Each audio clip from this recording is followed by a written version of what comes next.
Vamos iniciar a entrevista coletiva com o técnico Roberto Fernandes. Treinador, Roberto, vocês tinham essa meta, né, de pontuar ao menos aqui fora de casa para não ter esse risco de entrar na zona de rebaixamento.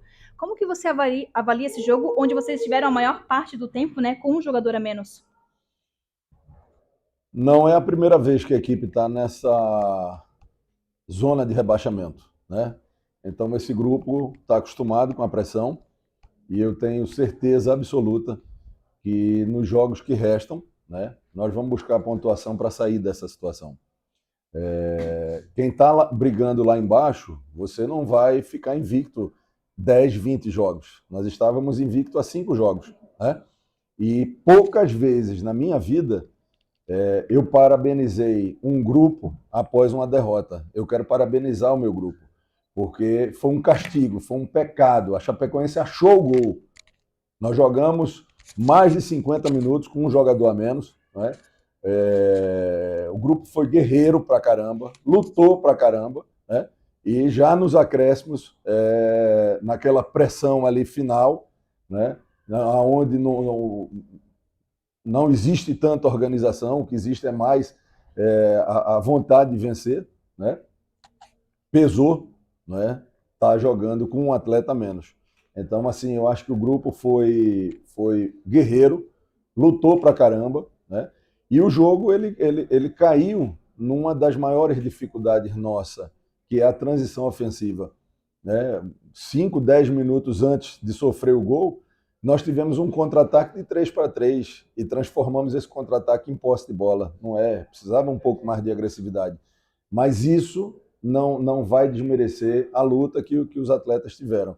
Eu acho que foi um dos grandes castigos, um dos grandes pecados, uma daquelas partidas de futebol, não é, que você demora a digerir. Porque eu acho que nem a própria Chape acreditava mais na vitória, né?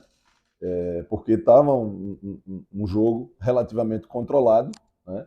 E acabamos sofrendo o gol ali já nos acréscimos, aonde, como eu falei, estava bastante tempo com um jogador a menos. Tivemos um jogador expulso aos 40 do primeiro tempo e viemos sofrer um gol, né?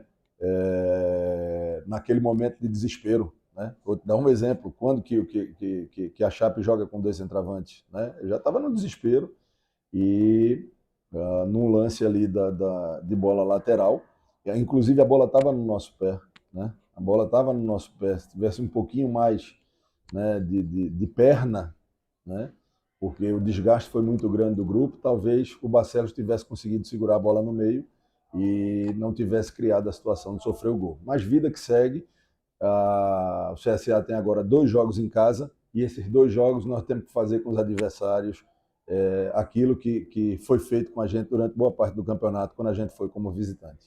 Agora vocês vão ter um tempo para se preparar, né? Porque o jogo ainda é na outra segunda, não nessa próxima, e contra o Tombense. O que tem que ser ajustado em relação a esse jogo? Que eu vi que estava muito irritado, principalmente ali com os espaços abertos na lateral direita. A expulsão causa isso, né? A expulsão causou isso. A expulsão de uma peça fundamental. O histórico do jogo foi muito difícil para a gente trabalhar. Eu tive 2 substituições, eu tive 2 paradas para substituições no primeiro tempo. Eu tive a saída do Erley lesionado, uma parada, e tive a expulsão do Carné, outra parada. Isso é, eu volto para o segundo tempo com apenas uma parada para fazer 3 modificações. Então, realmente por isso que eu exalto, né, a luta dos atletas. Eu acho que foi um dos castigos aí grande que uma equipe sofreu em termos de resultado negativo. Perfeito. Só para finalizar, a gente sabe que o CSA veio com muitos desfalques, né? O jogador que estava cumprindo suspensão, outros que ainda estão se recuperando de lesão. De que forma isso afeta o rendimento do CSA em campo? Porque são 9 jogadores fora. Mas não adianta focar muito nisso aí, não. Eu acho que se a gente não sofre a expulsão, tá? Ia ser um jogo mais equilibrado, né? Em que pese, eu também levo em consideração que a expulsão nossa ela foi devido a gente ter iniciado o jogo um pouco desconcentrado, né? Eu acho que alguns jogadores não começaram com o nível de concentração que um jogo desse exige. Mas ainda assim, volto a dizer, reta final de competição, né? mesmo quem está na cabeça, né? Mesmo quem está na ponta da tabela, você jogar um tempo inteiro com um a menos fora de casa é muito difícil, né? Você vê o próprio exemplo aí, ontem o Grêmio perdeu em casa, fora de casa, né? Por quê? Porque nessa reta final, detalhezinhos fazem muita diferença e uma expulsão faz uma grande diferença. Para finalizar, porque eu lembrei de uma pergunta importante, a atuação, né, do zagueiro reserva Paulo Ricardo, que fez a estreia na Série B e já de cara salvou o CSA em 3 defesas seguidas, né? O goleiro. O goleiro, desculpa, o goleiro. Ele provavelmente já vai jogar a próxima partida, porque o goleiro vai estar suspenso, né? Ele pode ganhar uma chance no elenco principal? Até por ele, né? Até por ele a gente fica um pouco triste, porque ele entrou numa fogueira e fez um partidaço, né? E no último lance, enfim, acabou sofrendo gol. Vamos agora para as perguntas que foram enviadas de forma remota pela imprensa alagoana. O Arne Oliveira. O CSA foi muito prejudicado com a expulsão do Carné. Isso mudou o seu planejamento? Fale um pouco sobre o resultado e sobre a expulsão. A expulsão, ela prejudica, né? Principalmente no jogo fora de casa e tão precoce, né? Então isso atrapalha muito. Mas o time foi muito guerreiro no segundo tempo. O time lutou bastante e foi um pecado, um castigo sofrer o gol ali aos 47, 48 do segundo tempo. Fale um pouco sobre a grande atuação do Paulo Ricardo. Um atleta que vem se preparando, né? Se fosse colocar numa escala, o Paulo seria talvez o terceiro ou quarto goleiro, né? Mas vem trabalhando e futebol, como na vida, é dessa forma. Quando aparece a oportunidade, você, se estiver preparado, vai ir bem.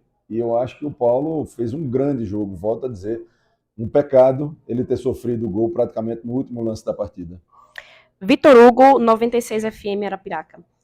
Roberto, boa tarde. Queria que você fizesse uma avaliação da partida feita pelo CSA e ressalto que, mais uma vez, um jogador é expulso do time que precisa se ajustar ao decorrer da partida e mudar o que havia sido planejado. O gol nos acréscimos acaba sendo um castigo diante do que apresentou o CSA na partida? Sem dúvida, eu acho que a resposta está dentro dela aí, né? Sem dúvida alguma. A expulsão direciona o jogo para um outro lado.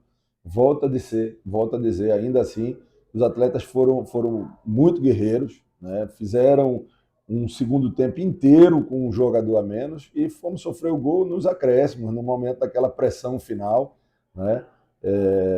Numa bola que talvez, se a gente tivesse com um pouquinho mais de perna, tivesse conseguido, né, segurar. Por exemplo, o Giovani já não conseguia atuar na mesma condição, porque estava com cãibra, estava com o desgaste, foi realmente no desgaste, né? Sobre a expulsão do Marcelo Carné, o que você poderia falar? Acredita que faltou um pouco mais de cuidado do atleta em ter a percepção de que estava fora da área? Até que ponto isso prejudicou o CSA no jogo? Eu acho que foi um lance muito rápido, tá? E se a gente, em alguns momentos, não tiver vergonha de dar o chutão, situações como essa poderiam ser evitadas. Gabriel Teixeira, do Na Rede.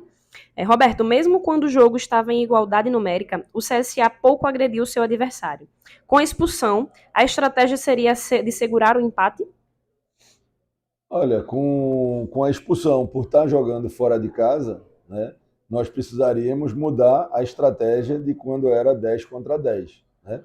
E, volto a dizer, conseguimos suportar o jogo. A gente chegou algumas vezes no ataque, claro que não ia chegar tanto quanto o adversário, que tinha superioridade numérica. E, assim, caiu muito na nossa maior dificuldade que eu vejo como equipe, que é a transição ofensiva. Volto a dizer, o jogo estava 0-0, 5, 10 minutos antes de sofrer o gol. A gente roubou uma bola no meio campo, eram 3 contra 3 e a gente transformou em posse de bola. Quer dizer, tem hora que tem que ser mais agressivo. Por que o CSA vem sofrendo tanto com cartões vermelhos? Se eu soubesse, seria ótimo. Né? São situações das mais diversas, né? Coletiva finalizada. Valeu.